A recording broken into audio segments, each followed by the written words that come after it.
Terkait proses hukum kasus pemerasan mantan Menteri Pertanian Syahrul Yassin Limpo yang menyeret mantan Ketua KPK Firly Bahuri sebagai tersangka, kita terhubung dengan mantan Kabareskrim Komjen Purnawirawan Ito Sumardi. Selamat petang, Pak Ito.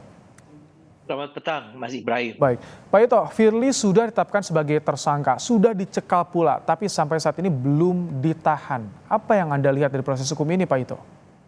Ya, baik. Yang pertama, kita tentunya perlu memahami bahwa penahanan seseorang itu kan diatur dalam KUHP ya, pasal 1 angka 21.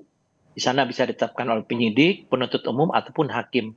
Kemudian juga kalau kita lihat penetapan tersangka berarti penyidik Polda Metro Jaya itu telah memenuhi unsur-unsur pidana yang disangkakan sudah terpenuhi berdasarkan barang atau alat bukti yang sudah dimiliki. Kemudian penahanan ini kan ada dua, Mas Ibrahim. Yang pertama adalah syaratnya objektif, yang jelas masuk dari sangkaan yang disampaikan kepada Pak Firly itu adalah ancaman hukumnya 5 tahun atau lebih, atau tindak pidana lain yang secara limitatif ditentukan perundang-undangan. Misalnya tindak pidana khusus atau korupsi ya. Kemudian juga ada yang namanya syarat subjektif, di mana penyidik ini sesuai dengan pasal 21 ayat 1 mengatakan bahwa seseorang dapat ditahan apabila dikhawatirkan melarikan diri, kemudian menghilangkan atau merusak barang bukti, atau mengulangi perbuatan. Nah sekarang kalau misalnya beliau ini dipanggil, kemudian dianggap oleh penyidik ini menyulitkan pemeriksaan, penyidik bisa saja melakukan penahanan. Tapi kita juga jangan lupa bahwa Pak Firly juga sedang mengajukan upaya hukum, yaitu pra peradilan. Jadi di sini azas praduga tak bersalah, kemudian due process of law ya, yang harus dipenuhi juga oleh penyidik. Saya kira mungkin yang disampaikan Pak Kapolri tepat sekali bahwa penyidik Polda Metro Jaya yang sudah menetapkan Pak Firly sebagai tersangka juga harus siap ya menghadapi tuntutan ini meskipun Pak ada Ito, faktor-faktor psikologis. Pak Ito, kalau kita Ya. berkaca ke belakang ketika masih jadi saksi saja kan diperiksa sempat beberapa kali ditunda nih. Nah kalau misalkan saat ini, Ya. kalau Anda melihat ini perlu nggak sih penahanan seorang Firly Bahuri? Nah, pada saat diperiksa sebagai saksi kan beliau masih secara aktif menjadi ketua KPK ya. Tentunya ada kegiatan-kegiatan yang tidak bisa ditinggalkan yang lebih penting. Nah, kalau sekarang kan beliau sudah dilepas sebagai orang yang tentunya non aktif ya. Jadi tentunya di sini ketentuan terhadap beliau itu waktunya memang sudah cukup dan mungkin tidak ada alasan lagi kalau misalnya kalau dipanggil itu tidak hadir ya. Dan kalau di sini tentunya akan menjadi pertimbangan bagi penyidik Polda Metro Jaya untuk bisa menempatkan seseorang itu di tempat khusus atau istilahnya penahanan yang diatur dalam pasal 1 angka 21 KUHP ya. Oke. Sekian, Mas. Proses hukum yang ditekan oleh Polda Metro Jaya bagaimana kesulitannya menghadapi seorang Firly Bahuri? Secara psikologis kan ini melibatkan dua lembaga nih Pak Ito. Dan bahkan Kapolda sempat bersama-sama juga di satu lembaga di KPK bersama Firly Bahuri. Iya pasti ya. Kita mesti ingat bahwa di negara hukum kita itu berlaku azas equality before the law. Jadi setiap siapapun juga itu tentu memiliki persamaan yang hak yang sama di depan hukum. Kita tahu ada kasus-kasus dulu Pak Freddy Sambo, Pak Teddy Minahasa, kemudian ada beberapa kasus lain yang tentunya di sini Polri harus mengesampingkan ya ikatan psikologis ataupun mungkin teman seangkatan atau mantan atasan. Tapi kita sudah melihat selama ini bahwa Polri sudah sangat profesional. Dan saya sangat yakin penyidik Polda Metro Jaya yang saat ini sedang dibawa Pak Karyoto tentunya juga mendapatkan restu dari Pak Kapolri ya sebagai pimpinan lembaga.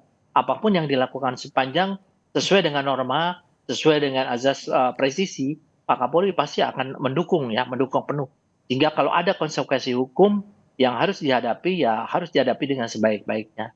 Demikian. Equality before the law dan itu bisa diterapkan. Anda melihat Polda Metro Jaya tengah menerapkan ini terhadap Firly Bahuri? Ya betul, dan sekarang kan masyarakat melihat ya, kan Pak Firly itu satu angkatan dengan Pak Karyoto, kemudian beliau dari pimpinan lembaga tertinggi di anti korupsi ya, dan juga berasal dari satu kesatuan. Saya kira masyarakat di sini akan sangat melihat dan mengikuti ya, beda dengan yang lain-lain ya. Saya kira ini pun juga menjadi konsekuensi bagi Polda Metro Jaya untuk betul-betul melaksanakan penerapan hukum ini dengan sebaik-baiknya, dengan presisi ya, sehingga tidak ada lagi ada istilah bahwa karena teman, karena mantan atasan, kemudian ada keengganan atau ewo pekewo. Saya kira enggak ya, saya kira enggak. Tapi secara psikologisnya gimana? Termasuk juga ini yang jadi PR psikologisnya penyidik loh, Pak Ito. Ya, kalau saya lihat penyidik ini kan harus bertanggung jawab kepada pimpinan.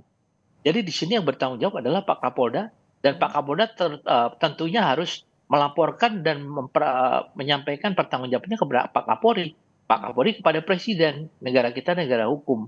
Jadi sini tidak ada alasan siapapun juga, dan ini sudah dibuktikan beberapa kali oleh Polri ya untuk melakukan penegakan hukum terhadap anggota-anggotanya Mhm. dari berbagai tingkatan. Meskipun anggota itu berpangkat lebih tinggi, ya jabatannya tinggi, tapi tetap kalau memang melanggar hukum itu sudah dibuktikan melalui proses pengadilan. Hmm. Saya kira mungkin kita menunggu saja nanti di proses pengadilan. Kalau pengalaman Anda bagaimana sih Pak Ito ketika menangani kasus yang melibatkan penegak hukum lain? Seperti apa sih kendala-kendala tantangannya terutama Pak Ito?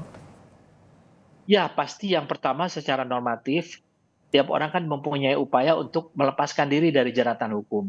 Dan itu diatur dalam undang-undang ya, misalnya mengadukan pra-peradilan. Kan pra-peradilan itu juga bisa yang dikatakan namanya error in persona.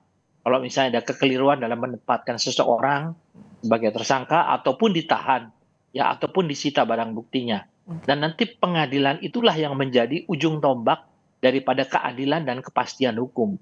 Dan di sini tentunya Polda Metro Jaya juga penyidiknya harus mematuhi dan harus hormat pada keputusan hakim. Oke, Tapi kan penyidik juga memiliki upaya banding juga ya, kecuali baik. daripada pihak yang